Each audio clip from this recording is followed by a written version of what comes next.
அல்லேலூயா.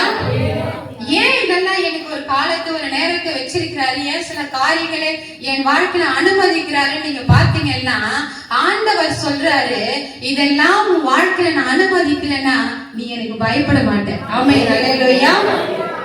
நீ எனக்கு பயந்து என் சமூகத்துக்கு வரணும்னு சொன்னா இதெல்லாம் உன் வாழ்க்கையில நான் அனுமதிச்சா மாத்திரம் தான் நடக்கும். ஆமென் அல்லேலூயா.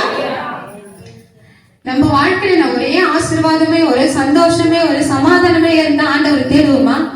ஆண்டவருக்கு பயப்படுவோமா? பயப்பட மாட்டோம். ஆண்டவரை தேட மாட்டோம், ஆராதிக்க மாட்டோம். இப்பவே கொஞ்சம் பணம் வந்துச்சுன்னா நமக்கு தலைக்கால் தெரியல. நான் தான் இந்த இடத்துல ஆதி முதல்ல பணக்காரன் நான் மட்டும்தான் அப்படின்னு சொல்றோம். ஆனா ஆண்டவர் சில நேரத்தில் சில காரியங்களை நம்ம வாழ்க்கையில அனுமதிக்கிறாருன்னு சொன்னா எதற்காகன்னு சொன்னா என் சமூகத்துல நீ பயந்து இருக்கும்படியாய் தான் உன் வாழ்க்கையில சில காரியங்களை நான் அனுமதிக்கிறேன் அப்படின்னு சொல்றாரு. ஆமென் அல்லேலூயா.